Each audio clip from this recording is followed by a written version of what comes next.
Hola, en esta cápsula vamos a abordar uno de los temas más importantes que debemos de dominar en el manejo de los pacientes críticos. Se trata del control glicémico en terapia intensiva, de los datos a la cabecera del paciente. ¿A qué nos referimos con este título?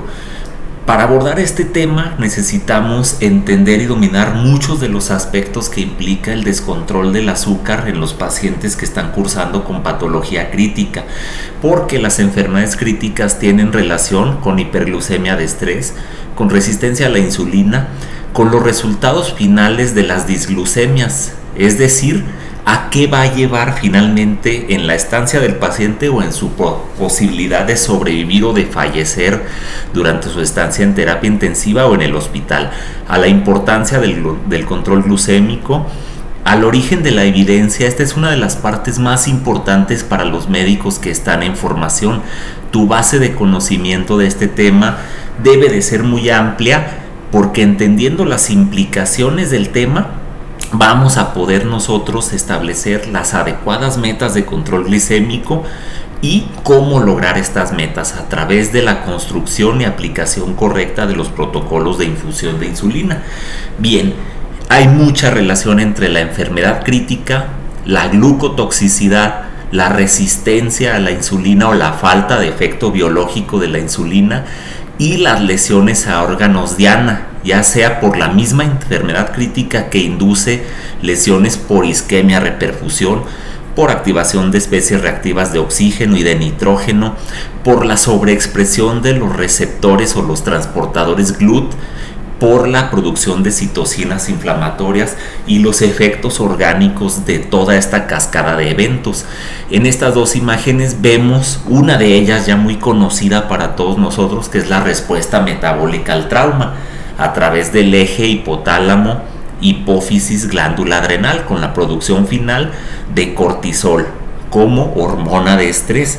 Uno de los principales efectos biológicos del cortisol es la retención de sodio y agua para que mantengamos la presión arterial y la producción de glucosa para que utilicemos como fuente de energía y nuestras células puedan sobrevivir al estrés. Esta cascada o respuesta metabólica al trauma se activa por situaciones quirúrgicas, infecciosas, inflamatorias, grandes quemaduras, grandes cirugías también, trauma, etcétera. Pero no nada más. Para este aspecto nos va a importar sus efectos que nos ayudan a la supervivencia en la etapa de estrés, sino los efectos que tiene la persistencia de estos estímulos inflamatorios en el metabolismo de la glucosa, porque a final de cuentas estas alteraciones van a llevar a los efectos deleterios. Inicialmente podemos ver que hay, por decirlo así, dos grandes tipos de tejidos: los que requieren insulina para la captura de la glucosa, es decir, tejidos que necesitan la presencia de insulina para asimilar la glucosa y utilizarla en sus funciones metabólicas, como el tejido adiposo, el músculo esquelético y el músculo cardíaco. En la enfermedad crítica hay una disminución de la captación de glucosa por estos tejidos, lo que se debe a una resistencia generalizada al efecto de la insulina, y tenemos tejidos que no van a depender de la insulina para captar la glucosa, como los eritrocitos, el sistema nervioso central, las células de nuestro sistema inmune y la médula renal. Muchos de estos órganos son el blanco de los efectos deleterios de la hiperglucemia, y esta hiperglucemia se induce por los cambios que hay a nivel de la función hepática, llevando a una pérdida de la capacidad de inhibir la producción endógena de glucosa, lo que, aunado a la presencia de sustratos o de precursores como la alanina, el glicerol, el lactato, más la resistencia a la insulina, más la disminución en la capacidad de inhibir la producción endógena de glucosa, más la aparición de hormonas contrarreguladoras como las aminas, la norepinefrina, la adrenalina, el mismo cortisol, el glucagón, las citocinas proinflamatorias, van a llevar a una hiperglicemia con efecto en los órganos diana. En estas gráficas lo que estamos viendo muchos de nosotros ya lo conocemos. Nosotros sabemos que hay una relación directa entre la hipoglucemia y la hiperglicemia con la mortalidad. En los dos extremos aumenta la mortalidad. Si nosotros tenemos pacientes que están en los rangos de hipoglucemia, su mortalidad aumenta en relación a la severidad y a la frecuencia de estas hipoglucemias. Y si tenemos pacientes con hiperglicemia, también su mortalidad aumenta en función de qué tanto están descontrolados de la glucosa. Y ese cambio en mortalidad varía si el paciente tiene historial previo de diabetes o no tiene historial previo de diabetes. La gran diferencia es importante porque tiene implicación clínica para nosotros. Los pacientes diabéticos generalmente tienen menos mortalidad a pesar de más descontrol. ¿Por qué? Porque tienen hiperglucemia más crónica.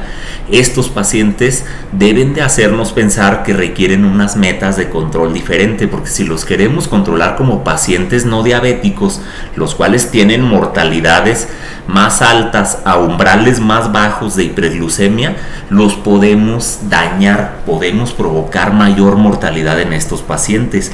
En esta otra imagen nosotros vemos nuevamente la correlación prácticamente lineal que hay entre el grado de descontrol de la glucosa y las veces que se incrementa el riesgo de poder morir en el hospital. Y en esta otra imagen es una de las bases de esta cápsula. ¿Por qué? Porque nosotros conocemos estos estudios. Estos dos estudios son estudios básicos para nosotros en terapia intensiva, que nos hablan de dónde se originan las metas que actualmente manejamos de control glucémico en nuestros pacientes. Nuevamente, obviamente hay una relación entre la posibilidad de poder fallecer y el descontrol de la glucosa que tengamos. Desde el momento en el que se sobrepasa el umbral renal de reabsorción de glucosa, por ejemplo, la glucosuria generalmente empieza entre los 180 a 200 miligramos por decilitro. Si los niveles de glucosa están más altos, hay un aumento exponencial de la mortalidad. Los estudios Leuven asocian el descontrol glucémico a una exagerada posibilidad de mortalidad que veríamos en este rectángulo verde. Y el estudio Night Sugar no logró demostrar esa asociación tan fuerte entre descontrol glucémico y mortalidad, de tal manera que baja la evidencia que había y que se originaba en los estudios Leuven a favor de un control glicémico estricto, y nos sugiere que utilicemos unas metas de control más holgadas, porque en realidad hay mucha asociación entre el control exagerado de hipoglucemia y obviamente tendríamos la curva hacia acá, aumentaría nuestra mortalidad, pero asociado a episodios de hipoglucemia. Entonces, lo importante aquí es que nosotros debemos de estar conscientes todo el impacto que tiene el adecuado control glicémico en nuestros pacientes críticos, porque el descontrol lo tenemos ejemplificado en todas las consecuencias de las evoluciones que tienen los pacientes críticos, tanto en la fase crítica como si la sobreviven en su vida y en su funcionalidad, ya que el descontrol glucémico se asocia a más desgaste muscular. Es uno de los factores de riesgos de la debilidad adquirida en terapia intensiva. Se asocia a polineuropatía y miopatía, nuevamente, que llevan a debilidad adquirida en terapia intensiva. Se asocian a más mortalidad, a más infecciones, a endocrinopatías persistentes, a defectos cognitivos. Veíamos el efecto que tiene los tejidos que no dependen de insulina para captar glucosa, como el cerebro, a mala cicatrización de las heridas por la afección a nuestras células de la respuesta inmune, por ejemplo los fibroblastos, a la salud oral y a la de la piel. Se asocia el descontrol glucémico a inflamación persistente, a alteraciones de la función renal, y tiene a largo y mediano plazo probabilidades de provocar también mayor riesgo cardiovascular. Esta es la parte, para mí, para un servidor, más importante para ti, compañero residente, que tengas una base de conocimientos amplia, que veas de dónde vienen las metas que utilizamos en terapia intensiva para las recomendaciones de control glicémico, y que a partir de esta base de conocimientos tú vayas más allá y leas a profundidad la gran cantidad de literatura que hay a este respecto. En el estudio Leuven 1 es un estudio que fue aleatorizado, prospectivo, controlado, alrededor de 1.600 pacientes en unidad de cuidados intensivos postquirúrgica, ventilados con edad media de 63 años, y el 63% de ellos eran postquirúrgico de corazón. Dos grupos en el estudio Leuven 1, el de tratamiento, control intensivo de la glucosa. La meta era de 80 a 110, y en el grupo de control solamente se iba a utilizar infusión de insulina si la glucosa era mayor de 214 miligramos por decilitro, como metas de entre 180 y 200. ¿Qué demostró este estudio? Que la mortalidad disminuía más del 25% con el control glicémico estricto, y durante muchos años se recomendó, a partir de este estudio, que hubiera un control glicémico estricto en los pacientes críticos. En el estudio Leuven 2 la población fue de pacientes con patología médica, no quirúrgica, y aquí no se demostró diferencia entre el control convencional y el control intensivo de la glucosa.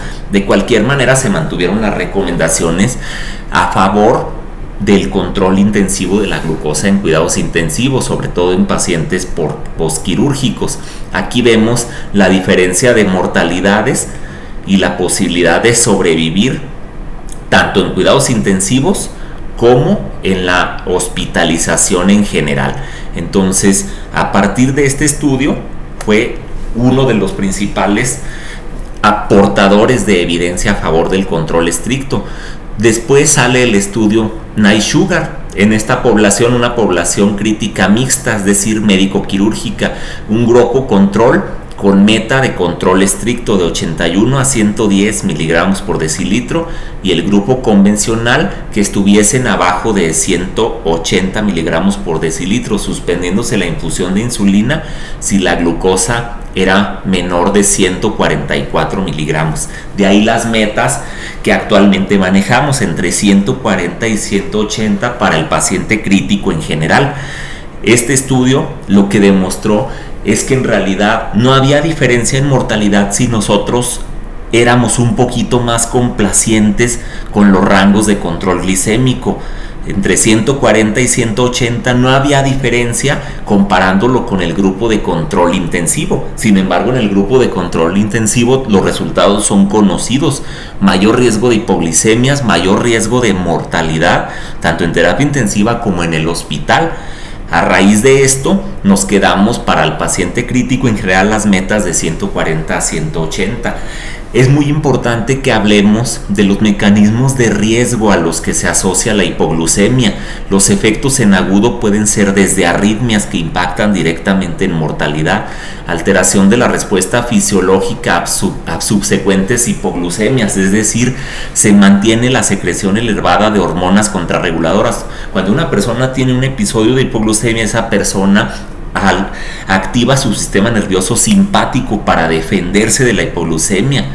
Este sistema nervioso simpático generalmente se mantiene activo durante horas, y si los episodios son repetitivos, después puede tener una sobrerespuesta al estímulo que es la hipoglucemia, lo que lleva a un estado proinflamatorio, a un estado de disfunción autonómica, y esto se potencia por la variabilidad glicémica, o conocida también como efecto montaña rusa. Le baja la glucosa, le paso glucosa, la subo muchísimo de manera súbita y luego le baja otra vez un par de horas después, le vuelvo a administrar glucosa y la subo nuevamente de manera rápida y severa con los bolos que yo administro de glucosa exógena.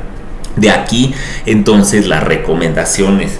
Si nosotros tenemos esta base de conocimientos amplio, nosotros podemos personalizar las metas de acuerdo a la población específica de pacientes críticos de los que se trate.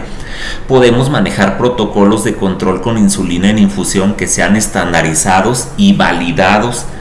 Debemos de entrenar adecuadamente a enfermería, que a final de cuentas es el personal que más va a llevar el protocolo, y debemos de personalizar las metas. Aquí la sugerencia es empezar a considerar incorporar parámetros como el tiempo en rango y la variabilidad glicémica como metas de calidad del control glicémico en mis pacientes críticos. Las poblaciones de pacientes críticos no son todas iguales. Aquí se debería de considerar personalizar la meta de acuerdo a qué población de paciente crítico quiero controlar.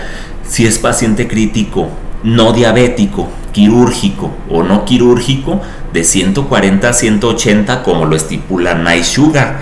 Pero aquí quizás ya empezar a considerar que ese paciente no tenga variaciones de 30 miligramos por decilitro, mayores de 30 miligramos por decilitro entre las mediciones, y que a lo largo de 24 horas en un día este paciente esté controlado de 70-80% del tiempo. De las veces que yo le tome glucometrías a ese paciente, esas glucosas deben de estar en meta en 24 horas alrededor del 70-80% del tiempo. Pacientes críticos diabéticos, quirúrgicos y no quirúrgicos, ser un poquito más holgados. El fundamento de esto está en la curva de mortalidad que veíamos. Era diferente en paciente crítico no diabético y diabético. Generalmente el paciente crítico diabético tolera un poco más la hiperglicemia. Si yo lo quiero llevar a metas de control muy estrictas, como las de un paciente crítico no diabético, en el cual sí aumenta mucho más la mortalidad cuando tiene disglucemia, yo puedo proinflamar a este paciente y su resultado al final va a ser peor. También una meta, aparte de la variabilidad y del TIR, pudiera ser considerar los grados o los niveles de hemoglobina glucosilada que este paciente ha manejado para poder personalizarle sus metas de glicemia. Los pacientes críticos posquirúrgicos de corazón, estos sí consistentemente han mostrado beneficio del control parecido a la glucosa de ayuno. Un control muy estricto les disminuye las posibilidades de muerte, de infección, de mediastinitis, de dehiscencia de la herida, tanto en terapia intensiva como en el hospital, y requerirán también un control estricto con tiempo en rango alrededor del 70-80% y variabilidades no mayores de 40 miligramos por decilitro. Pacientes en falla multiorgánica, no tiene caso meter a estos pacientes a controles glicémicos estrictos porque las posibilidades de que hagan hipoglucemia tanto por hepatopatía hipóxica como por falla renal son mayores que la población de pacientes críticos en general. También se sugiere ser un poco más holgados en sus metas, y en el paciente crítico senil las metas también más holgadas porque los pacientes son muy lábiles a los episodios de hipoglucemia. Entonces dependerá si el anciano es diabético o no diabético. Si es no diabético, metas de alrededor de 180 a 200 miligramos por decilitro, y en los diabéticos de 200 a 220, sobre todo si el paciente senil tiene fragilidad. Esta es una cuestión donde el anciano puede ser fit o frail, es decir, tiene buen desempeño físico, o si tiene fragilidad, mayor razón para ser más holgado. En esta tabla lo que estamos viendo son la sugerencia de metas de control glicémico de acuerdo a qué, pues a la hemoglobina glucosilada del paciente, desde un rango óptimo a rangos potencialmente peligrosos o francamente peligrosos, tanto en el rango del control estricto hacia la izquierda como del control o la falta de control, quiero decir, hacia la derecha.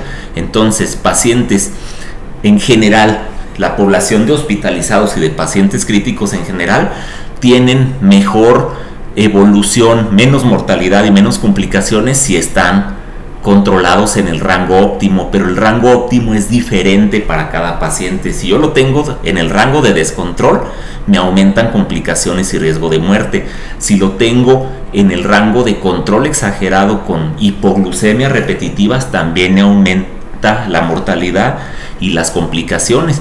Entonces yo me puedo apoyar en los niveles de hemoglobina glucosilada que mi paciente maneja para tratar de establecer cuál sería el rango óptimo.